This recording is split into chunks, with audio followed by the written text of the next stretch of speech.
Seminggu pasca Pilkada, akhirnya Komisi Pemilihan Umum telah menyelesaikan hasil rekapitulasi di 6 wilayah Kabupaten Kota Jakarta. Dan hasilnya adalah pasangan Pramono Anung Rano-Karno menang di seluruh wilayah DKI Jakarta dengan perolehan suara 50,07%. Memang setelah pemungutan suara selesai digelar, dari kubu Pramrano cepat untuk langsung mengklaim bahwa mereka telah menang satu putaran. Tapi dari kubu Ridho atau Ridwan Kamil Suswono juga tetap yakin mereka akan lolos hingga di putaran kedua.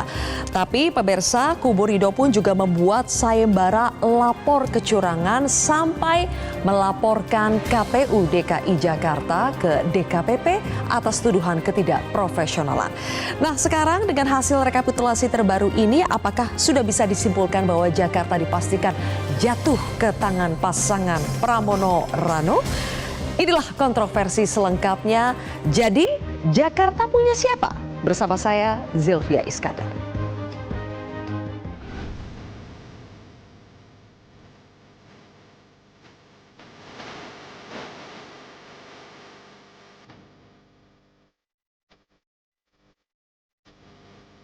Pasangan calon nomor 3, Mas Pram Bangdul, telah memenangkan konsultasi Pilgub DKI Jakarta dalam satu putaran.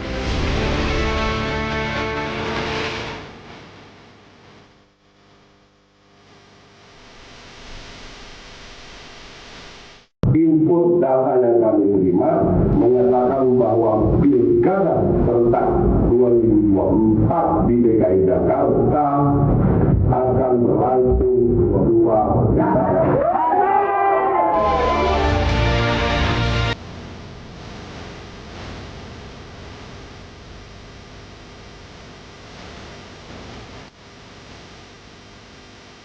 Jadi kami tidak pernah mengeluarkan statement akan berlangsung satu putaran atau 2 putaran. Pemirsa, untuk membahasnya sudah ada 4 orang narasumber di studio Metro TV. Di sebelah kanan saya adalah Ketua DPP PKS Mardani Alisera. Selamat malam, Bang Mardani. Terima kasih sudah hadir. Berikutnya ada Ketua DPW PKB Jakarta Hasbiala Ilyas. Bang Hasbi, selamat malam. Terima kasih sudah hadir.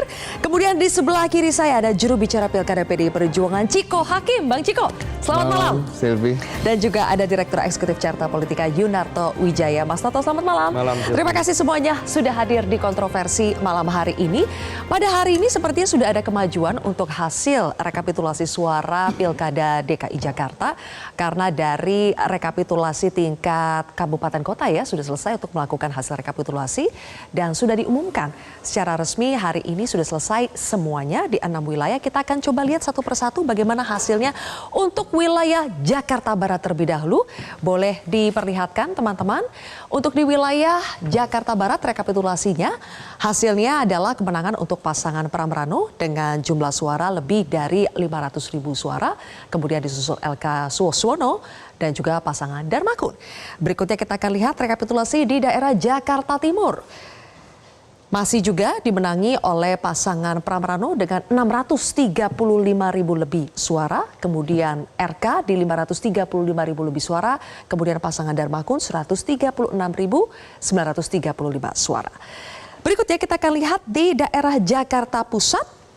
Untuk Jakarta Pusat masih dipimpin oleh Pramrano 220.000 lebih suara, kemudian RK Suswono 152.000 dan terakhir adalah pasangan Darmakun di 44.000 lebih.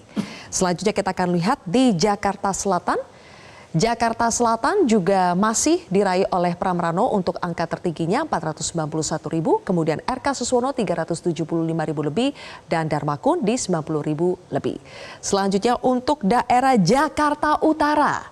Jakarta Utara juga dimenangi oleh Pramrano, angkanya di 328.000 lebih, RK Suswono, kemudian Darmakun. Dan terakhir kita akan lihat untuk di Kepulauan Seribu. Kepulauan Seribu juga sudah menyelesaikan hasil rekapitulasi suaranya. Memang jumlah pemilih di Kepulauan Seribu ini paling sedikit ya. Tapi kemenangan juga masih diraih oleh pasangan Pramrano di 15.161 suara. Kemudian RK Suswono 6.000 lebih dan kemudian Darmakun di 653 suara. Jadi hari ini meskipun belum adalah hasil rekapitulasi untuk tingkat KPU DKI Jakarta, tapi setidaknya dari hasil rekapitulasi ini kan sudah di pleno ya untuk KPU kota dan kabupaten, sudah bisa dilihat hasilnya dan angkanya seperti yang sudah sering kita dengar di angka 50,07% untuk pasangan Pramrano, yang artinya sejauh ini Pilkada Jakarta hanya akan berlangsung 1 putaran saja. Tapi ya sekali lagi kita harus menunggu lagi dari KPU DKI Jakarta. Cuma nih Bang Mardhani kalau sudah melihat begini. Ciko dulu kali yang menang. Udah ya. Kata-kata menang udah keluar ya. Belum ditanya sudah bilang kayak gitu. Belum tentu 1 putaran. Jadi Bang Mardhani kalau sudah melihat seperti ini masih yakin bakal 2 putaran? Ya, yang pertama tentu tadi saya tetap mengucapkan selamat Mas Pram karena di sini angkanya di atas RK. Apakah 1-2 putaran? Seperti tadi Zilpi katakan, kita tunggu KPU mudah-mudahan 1-2 hari ini. Bisakah 2 putaran? Tetap masih bisa. Kalau kita mengajukan gugatan, nanti di MK bisa buka-bukaan kan. Kalau kita mengajukan gugatan. Tapi kalau kita melihat memang hasilnya bagus, dan saya ngelihat di TPS jalan, kecamatan, ada beberapa yang kita tidak tanda tangani kan ada catatan. Tadi hari ini seluruh 5 kota 1 kabupaten, tinggal nunggu, nggak sampai seminggu lah. Tapi sudah bisa terima dengan hasilnya ya? Yang akan memutuskan tentu tim pemenangan secara keseluruhan. Misal hasilnya seperti itu, kan 50,07. Nah, 50,01 juga udah menang. Gitu. Karena aturannya di atas 50%. Ya, gitu ya. 50 plus 1 suara saja sudah menang. Udah menang. Ya. Tetapi kan namanya kita juga punya data kan. Punya data, tapi datanya masih mau berdebat bahwa data yang dimiliki oleh Bang Mardhani dan tim yang lebih benar daripada ini? Kalau ini kan berjenjang, nanti kita bisa buka. Ada beberapa data yang menurut kita ini terjadi catatan-catatan tertentu. Kalau kita anggap, enggak kok, aman, jalan, kita ikut, nggak masalah. Tapi kalau teman-teman mutusin, ini penting kok untuk pelajaran bagi demokrasi, kan dua-duanya juga boleh kan. Jadi Bang Ciko sudah keluar kata menang dari Bang Mardhani, tapi masih ada tapinya. Tapi kalau untuk 1 atau 2 putaran ya kita harus tunggu 1 atau 2 hari lagi. Nah, bagaimana dari kubunya Bang Ciko melihat ekspresi dari Bang Mardhani? Mas sudah menyatakan selamat atas kemenangannya, tapi untuk 1 atau 2 putaran masih belum mau untuk mengatakan ini 1 putaran. Yang pasti kita ucapkan terima kasih tadi atas nama Mas Pram ya. Tadi kan Bang Mardhani menyampaikan selamat pada Mas Pram. Terkait data juga, kalau apa yang disampaikan oleh Bang Mardhani kan tersirat juga bahwa kalau kita bicara angka, bicara soal hasil, semuanya sesuai. Tapi artinya tadi yang menjadikan data dalam tanda kutip yang disampaikan Bang Mardhani adalah catatan-catatan tadi. Dan itu sah-sah saja. Ini proses pemilu, dalam demokrasi ada ruang-ruang untuk pihak-pihak yang merasa memiliki kebenaran yang berbeda dengan pihak yang lain, dan tentunya ruang-ruang itu kalau mau dimanfaatkan secara maksimal ya monggo, karena kita bukan dalam posisi juga untuk menahan siapapun itu untuk menggunakan ruang-ruang tersebut. Tapi pada prinsipnya kami bersyukur dengan angka 50,07 yang artinya 50% plus 2.925 suara. Gitu. Jadi itu ngafalinnya enak ya.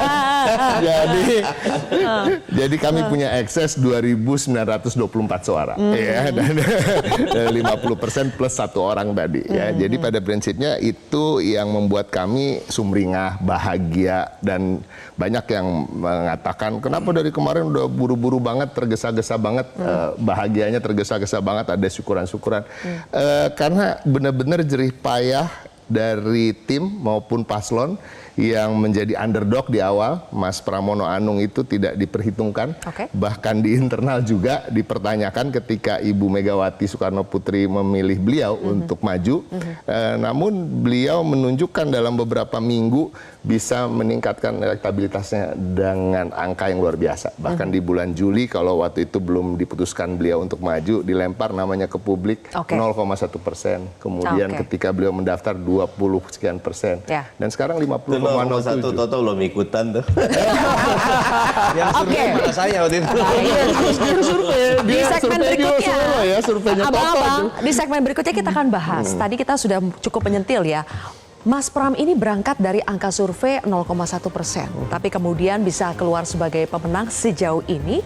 Dan kita juga akan bedah faktor yang menyebabkan kekalahan dari kubunya Ridho ini apa? Benarkah suaranya kalah dibandingkan Pramrano? Apakah betul karena habis logistiknya atau karena kandidatnya tidak laku dijual? Sesaat lagi pemirsa.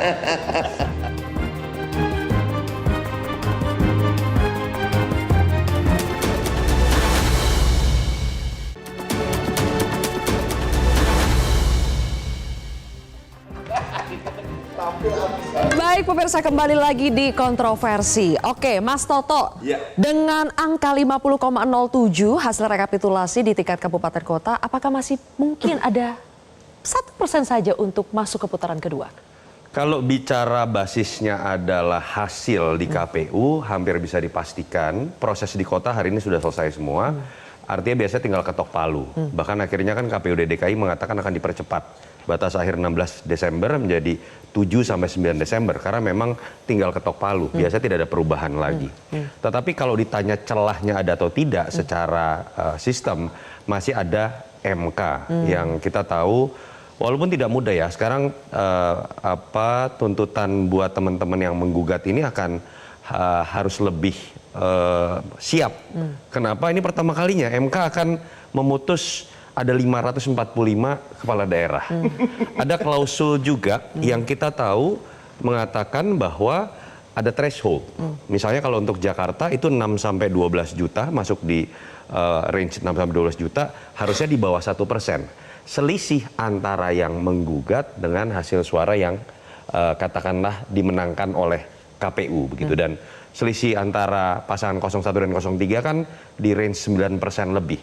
Walaupun mungkin yang akan coba dibuktikan bukan mengenai apakah selisih suara saya sebenarnya menang. Tetapi ada hal-hal yang mungkin diharapkan bisa dibuktikan suaranya pasangan 03 di bawah 50%. Mengurangi sehingga kemudian Pramrano terbuka untuk terjadinya 2 putaran. Tapi mungkin sedikit catatan ya buat Bang Hasbi sama Bang Mardani. Sampai sekarang saya melihat narasinya masih berkutat pada satu variabel saja. Variabel C6. Surat undangan yang tidak dibagi merata. Dan sepengalaman saya mengikuti banyak sekali proses pilkada, gugatan pilkada. C6 itu hal yang selalu terjadi dan bukan variabel kuat apalagi kalau dikaitkan dengan variabel TSM atau terstruktur sistematis masif. Jadi ya moga-moga memang ada dasar yang lebih kuat dibandingkan narasi yang kita dengar hanya terkait dengan surat undangan. Moga-moga sih. Oh ya salah ya. Moga-moga kalau ingin menggugat gitu. Variabelnya tidak boleh soal C6 saja. Oke. Sekarang Bang Hasbi. Ada satu pernyataan yang fenomenal yang keluar dari wakil ketua umum Anda, Bang Jazilul, Gus Jazilul. Soal ini persoalan karena kandidatnya tidak laku dijual. Itu merujuk pada Ridho, ya kan? Benar karena Ridhonya tidak laku dijual di Jakarta. Begini Mbak Silvi, pemilu itu pilkada seluruh Indonesia di 38 provinsi, 500 lebih kabupaten kota. Jangan semuanya itu dianggap ke Jakarta. Ini Gus Jazil itu bicara seperti itu menurut saya cambuk buat DPW-DPW. Kalau memilih calon, jangan calon yang nggak laku. Jangan semuanya dibuang ke Jakarta. Itu cambuk. Cambuk buat Bang Hasbi dong cambuk DPW. Buat saya, ketua DPW di Jawa Barat, mungkin yang di Jawa Tengah. Bukan untuk Ridwan Kamil. Ini kan semua dianggap ke Jakarta, muaranya ke Jakarta. Seakan-akan Indonesia kecil, ini Indonesia hanya Jakarta. Enggak, itu wilayah-wilayah Jadi lain. maksudnya bukan hanya berbicara untuk Ridho? Bukan hanya Ridho untuk salah satunya? Ya, kalau termasuk se-Indonesia. Se-Indonesia. Ya. Saya bantuin beliau, usulnya Anies kok di awal. Pilkada sosok calon itu sangat menentukan juga. Kalau yang dijual tidak laku, mau apa? Ini ekspresi yang sudah pasrah ya, Bang Hasbi, kalau pernyataannya sudah begini. Enggak. Mau apa lagi? Iya, dalam Jadi sudah artian terimakah begini, dengan maksud, hasilnya? Gus Jazil ini mungkin seperti ini. Kalau menurut saya mungkin karena dia ketua fraksi saya sering berdiskusi dengan beliau. Faktor kemenangan pilkada itu bukan hanya partai. Faktor calon sangat menentukan. Mungkin kalau Pak Mardhani kemarin jadi wakil dari Pak RK, lain cerita, mungkin pemenang hari ini, Mbak. Atau saya jadi gubernurnya Pak Mardhani jadi wakil, mungkin kita mengalahkan Pak Pram hari ini di putaran pertama. Itu sudah diusulkan oleh PKB sebetulnya. Istilahnya mungkin seperti itu. Iya kan? Gimana tuh Bang Mardhani, apakah betul ada kesalahan pemilihan orang, sosoknya? Atau emang karena seperti kata Bang Mardi bilang, sudah habis logistiknya pada saat Pilpres dengan Pileg? Yang pertama tentu Pileg beda sama Pilkada. Pilkada lebih dekat dengan Pilpres, atau nanti lebih bisa diluruskan. Arti figur. Yang kedua, saya melihatnya tidak bisa di ruang vakum ya. Kang Emil paling baik ya di Jawa Barat. Bahasa sederhana merem juga menang. Tapi karena ternyata beliau diplot masuk ke sini, timbullah beragam hal. Saya berapa kali bareng Kang Emil dan saya mengakui kapasitasnya, leadershipnya, manajemennya, kerendah hatiannya. Ya. Tetapi memang Jawa Barat ke Jakarta kayak Jackmania sama Viking gitu loh. Ya ada semacam. Jadi buat saya ketika Kang Emil ke sini beda sama Mas Pram. Mas Pram netral. Kang Emil udah -1. Ketika Mas Anies masuk -2 gitu loh. Bantuin Pram. Jadi memang ini pertarungan yang tidak mudah. Kami bersyukur mudah-mudahan 2 putaran. Kalau 2 putaran menang. Kita yang menang. Oke, tadi disebutkan bahwa dari start awalnya saja antara Ridwan Kamil dengan Pramono Anung sudah beda katanya Mas Toto. Tapi bukankah Mas Pramono Anung juga startnya tidak bagus juga dari elektabilitas berapa? 0,1%. Kalau tadi faktor yang kira-kira untuk berpotensi mengurangi atau kekalahan Ridho itu sudah dijelaskan. Kalau faktor yang bisa sampai mengerek elektabilitas Pramono sampai sebegitunya 50,07 itu apa saja Mas Toto? Poin paling menarik gini, dari yang enteng dulu ya Sylvia ya. 3 kali terakhir pilkada, 3 kali pilkada dilakukan di Jakarta dari 2012, 2017 dan 2024. Itu ada 2 mitos yang selalu terjadi. Yang pertama adalah mitos bahwa pasangan yang nomor urutnya 3 selalu menang. Dulu Jokowi Ahok, lalu Anies dengan Sandi, sekarang Pramono dengan Dul. Yang kedua, kalau itu kita katakanlah mitos yang kebetulan. Saya nggak bisa jelaskan kenapa angka 3 terus yang menang ya. Yang kedua yang bisa dijelaskan Sylvia, selalu jadi kejutan bahwa pasangan yang surveinya di awal rendah itu selalu menang. Lagi-lagi Jokowi Ahok, Anies Sandi, lalu Pram dan Dul. Kalau mau ditambahin satu lagi Sylvia, bahwa pasangan yang koalisinya kecil itu yang selalu menang. Dari Jokowi Ahok, Anies Sandi, sampai Pram dan Dul. 2 poin terakhir itu menjelaskan suatu Sylvia. Bahwa dalam pilkada di Jakarta, dalam konteks pencalonan, tadi sedikit banyak sudah dijelaskan Bang Hasbi sama Bang Mardhani, itu nggak bisa kemudian ada pihak-pihak atau partai yang kemudian merasa lebih tahu siapa yang disukai oleh masyarakat Jakarta. Lalu kemudian dibuatlah skenario, bahkan sempat ada skenario lawan kota kosong atau lawan calon independen. Karena ada kecenderungan masyarakat Jakarta menjadi antitesa dari sesuatu yang kesannya sudah diskenariokan atau ada dalam proses black box di antara elit saja. Itu terjadi dalam 3 pilkada terakhir. Jadi menurut saya ini catatan saja tersendiri ya, bukan hanya dalam konteks Jakarta, dalam daerah-daerah lain. Sedikit banyak kan saya mendengar Bang Hasbi dan Bang Mardhani tadi agak curhat sebenarnya gitu kan. dengan ungkapan kalau Anies, kalau Mardhani dan lain-lain gitu ya. Ada kalimat diplot begitu.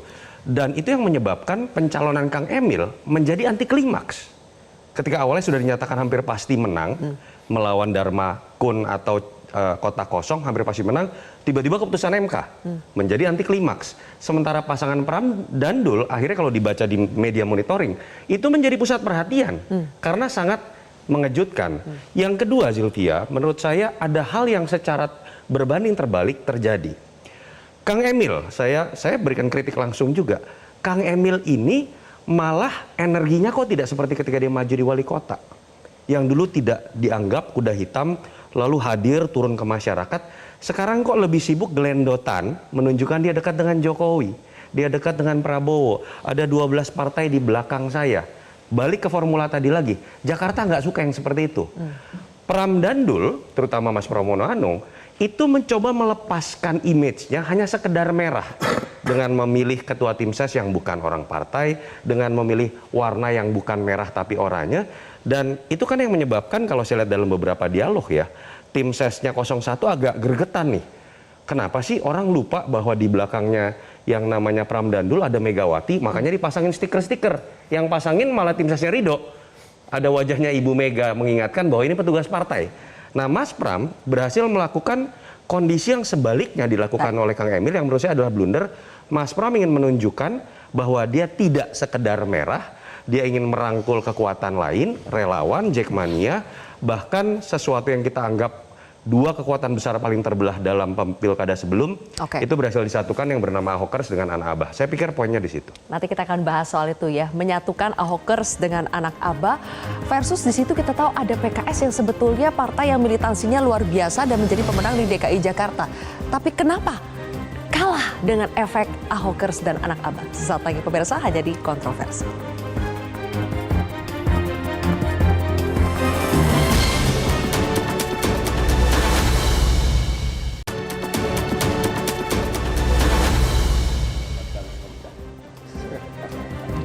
Salah satu faktor yang disebut faktor besar yang berkontribusi untuk memenangkan Pramrano adalah bersatunya Ahokers dengan Anak Abah.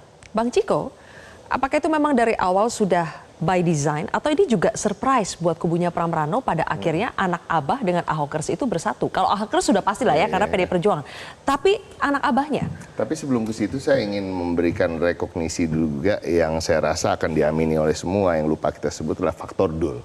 Faktor Bang Dul ini. Mas Pram ini bisa boleh di 0,1, tapi Bang Dul itu di beberapa survei yang cukup mengejutkan dan berbeda dengan daerah-daerah lain, di mana faktor wakil ini, calon wakil, sangat dominan dan bahkan lebih tinggi elektabilitas dan popularitasnya dari calon nomor 1 dari paslon-paslon lain. Bang Dul ini menarik kan gitu ya, dan dia yang bisa membawa kapal ini tetap steady sampai Mas Pram memperkenalkan diri ke masyarakat sehingga mulai tingkat ketersukaannya naik dan elektabilitasnya naik. Itu nomor 1. Tapi terkait dengan Ahokers dan Anak Abah. Gimana tadi pertanyaannya? Apakah memang sudah by design atau ini juga kejutan juga bahwa kalau soal pada akhirnya Ahokers Anak kan Abah berlabuh pertama Ahokers dulu. Ahokers ini kan secara otomatis memang seharusnya akan bergabung ya, karena Ahok ini kan sekarang ketua di DPP dan juga tentunya sama-sama kader dengan Mas Pram. Itu yang pertama. Kalau Anak Abah memang yang saya tahu ya, dari yang saya tahu sejak awal memang sudah ada komunikasi walaupun bukan tatap muka antara Mas Pram dan Mas Anies karena memang mereka sudah mengenal sekian lama dan sejak awal pula banyak juga teman-teman dari Mas Anies yang juga tergabung di Timnas di Pilpres yang lalu juga sudah bergabung dengan tim kami sejak awal gitu. Tidak banyak tapi ada beberapa lah gitu dan dalam perjalanannya komunikasi itu yang setahu saya tetap terjalin dan terkait dengan dipertemukannya secara fisik dan kemudian dilihat oleh publik itu memang menunggu momentum. Jadi ada momentum-momentum, ada strategi-strategi yang inilah kelebihannya dari seorang Pram Anung. Jadi tadi lagi break tadi kan Silvi bilang kan yang tidak terhitung oleh survei itu adalah modal sosial. Nah, Pramono Anung punya modal sosial begitu besar. Oke. Di sisi lain, Bang Mardhani, PKS banyak dibilang bahwa PKS ini sedang dihukum karena ngeprank, tidak jadi mencalonkan Anies Baswedan yang sebetulnya paling diharapkan untuk maju di Jakarta. Akhirnya kader yang diusung PKS, Suswono bersama dengan Ridho, kalah dengan yang di-endorse oleh Anies Baswedan. Mas Anies sama PKS nggak ada masalah. Mas Anies endorse ke Satsehu, endorse Buya Mahyeldi di Padang, di Sumbar menang, endorse di Bekasi, semuanya. Jadi nggak ada masalah. Dan kita memahami bahwa PKS dengan Mas Anies masing-masing paham kita tidak bisa bersama saat ini, kapan waktu kita akan tetap bisa bersama lagi. Dan kami bersyukur di angka 40% perolehan Ridho jauh di bawah target. Ya, kami target 1 putaran, tetapi memang segala hal bisa terjadi. Dan yang perlu difahami di Pileg kemarin PKS dapatnya 18 kursi, ya setara dengan 17% lain. Dari 40%, 17 dari PKS, dari PKB nyumbang, semua nyumbang, dapat 40 udah bagus itu. Udah bagus itu? Iya, dengan kondisi tadi, saya tetap mengatakan bahwa di belah sana Betawinya kuat. Nah, walaupun Bang Dul ini kan sebetulnya originally tidak pure Betawi. Beliau nih Betawi Cakung gitu loh itu. Tetapi brandnya Dul itu kuat sekali. Di kita Sunda Jawa gitu loh ya. Nah, ini mungkin menjadi catatan. Mas Toto, betul ya bahwa dalam Pilkada Jakarta kali ini baru terlihat, biasanya itu kan pemilih PKS itu solid. Tapi baru di kali inilah di Jakarta ini banyak ternyata pemilih PKS di Pileg dan Pilpres akhirnya memilih Pramrano. Iya, kalau kita lihat dulu misalnya PKS itu paling luar biasa pada saat dikeroyok memajukan Adang Doro Jatun dan berhasil mendapatkan suara hampir 44% melawan semua partai. Dan itu yang menurut saya berbeda mungkin terjadi dalam konteks ketika berbicara mengenai pasangan Ridho ini. Kita tahu ada sebuah kisah bahwa Ridwan Kamil harusnya tidak di Jakarta. Tetapi atas dasar kesepakatan yang tidak dibicarakan dulu, saya yakin di level DPW atau DPD DKI antar Kim Plus, tapi sebuah keputusan di level atas yang kemudian memasangkan Ridwan Kamil dengan Pak Suswono. Dan saat itu ingat Zilvia, kenapa Ridwan Kamil juga akhirnya mau, dan mungkin PKS pede saja siapapun yang dimajukan akan tetap menang, karena saat itu sudah disetting lawannya itu kalau nggak kotak kosong ya calon independen. Orang mengatakan ini selesai pertarungan. Dan ketika goncangan terjadi, itu yang saya sebutkan, energinya tidak sebesar seharusnya mereka bertarung di Jakarta, kondisi psikologisnya juga berbeda, dan kita tahu kenapa Kim Plus akan tidak kemudian tetap habis-habisan di Jakarta. Mereka sedang ngurus yang namanya 545 kepala daerah yang lain. Ya. Makanya ada yang mengasumsikan, kalau putaran kedua nanti dulu nih, logistiknya bisa dikumpulin lagi nih. Kan udah nggak usah ngurusin Banten, Lampung, dan lain-lain gitu. Bisa lebih fokus. Kan. Tapi kan kalau berpikir mengenai pilkada seperti itu nggak sehat juga gitu menurut saya. Ya. Akhirnya saya akan kembali kepada bagaimana mindset yang harus dibongkar, Sylvia. Ada sebuah sesat pikir bahwa pilkada tinggal diatur saja, samakan copy paste dengan konstelasi di level nasional. Di beberapa daerah itu berhasil. Tapi saya pikir apa yang terjadi di Jakarta itu sebuah hukuman keras bagi pihak-pihak yang ingin mengkooptasi bahwa kita aja yang atur nih 5 orang paling berkuasa dengan jumlah partai paling banyak, kita atur aja setting, kita bikin calon boneka, kita bikin kotak kosong. Keputusan MK dan hasil Pilkada Jakarta mengisyaratkan bahwa tidak boleh yang namanya hak dari DPW di DKI dan daerah-daerah lain dikooptasi begitu saja atas nama soliditas elit di level dewa tadi. Kita masih ingat bahwa di level DPW, Bang Hasbi yang diajukan oleh PKB adalah Anies Baswedan salah satunya. Tapi ketika itu masuk di DPP, kemudian masuk akhirnya ke koalisi besar, suara di DPW tidak didengarkan.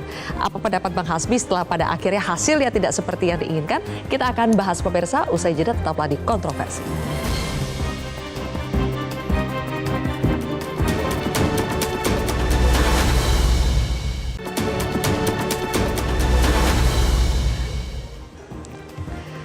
Oke, kita sampai di segmen terakhir kontroversi pemirsa. Tadi pertanyaan saya adalah ketika sebetulnya dari DPW, ini contoh yang terjadi di PKB misalnya, mengusulkan Anies Baswedan untuk di Jakarta sebetulnya. Tapi yang dipilih oleh DPP bersama dengan koalisi besar Kiples adalah calon yang lain. Apakah ini sebuah pelajaran buat PKB?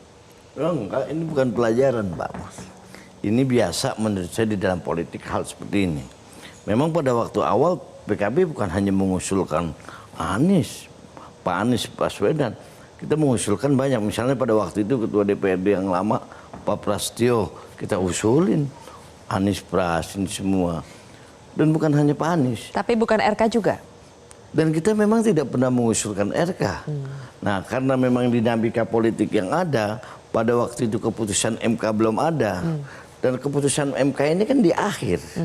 Di akhir setelah kita sudah memutuskan ke Pak RK, andai kata pada waktu itu PKB putusan MK itu lebih cepat, mungkin PKB lain cerita. Iya, ya. Bisa mengusung sendiri ya. Bisa mengusung sendiri. Tapi Bang Hasbi, kenapa sekarang buntutnya ketika sudah ada hasilnya, kemudian PKB mengusulkan atau sedang mengkaji usulan bahwa gubernur pada akhirnya nanti dipilih DPRD saja. Kenapa pada akhirnya sekarang itu yang muncul sebagai ekses dari pilkada ini? Karena tadi yang diomongkan Bang Proto kan jelas, Bang Yunarto, bahwa efek dari pilkada secara langsung ini rusak di masyarakat. Rusaknya gimana? Satu, di salah satu contoh misalnya dulu pada tahun 2017 bagaimana ributnya di DKI Jakarta. Ini kan adanya anak ngaba, adanya ahoker.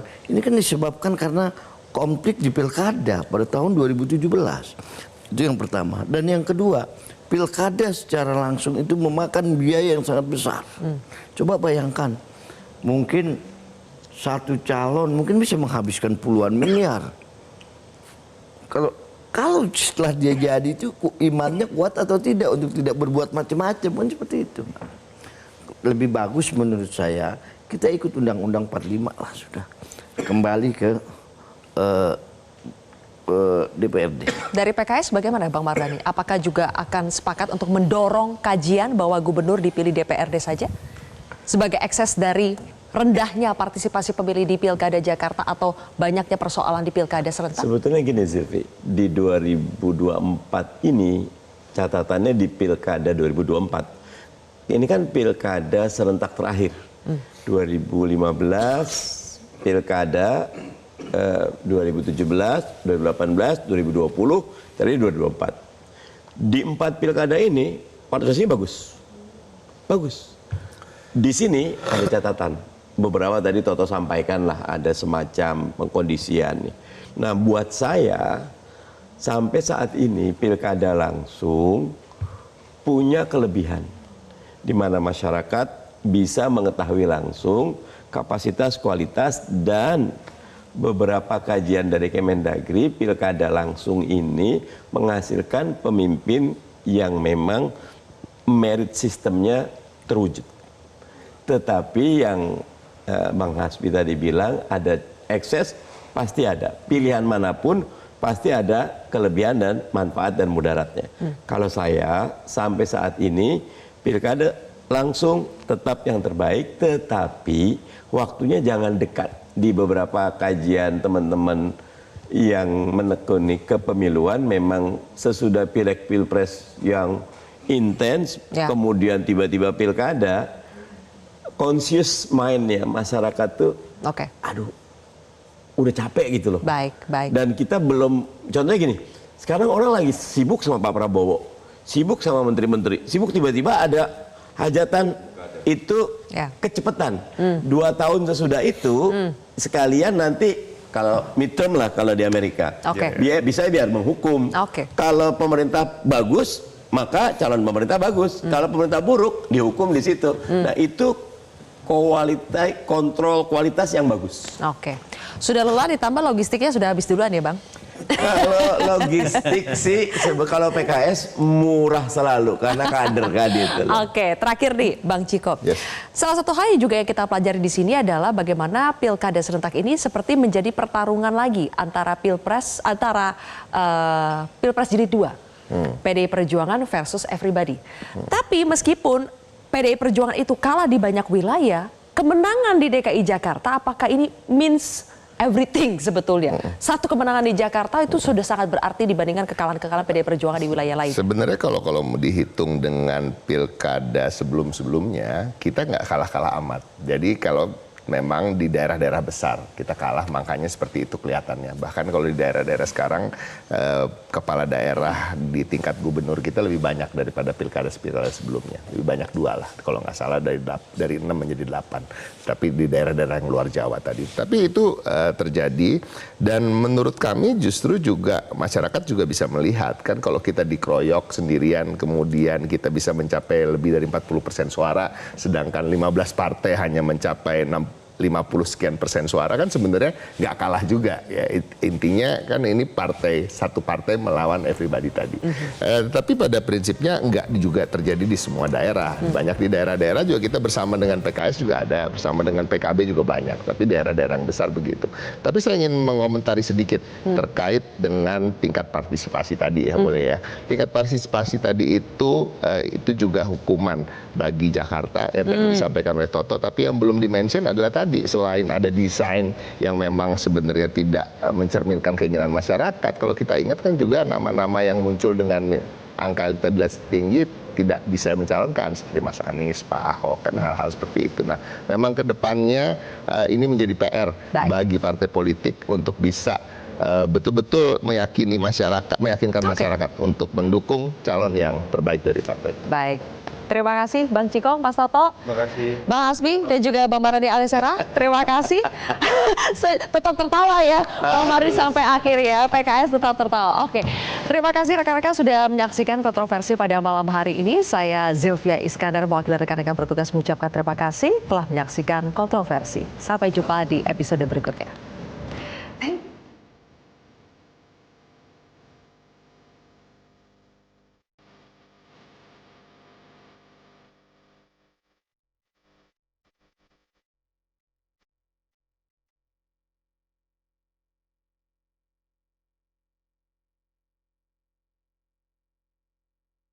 Jelajahi cara baru mendapatkan informasi. Download Metro TV Extend sekarang.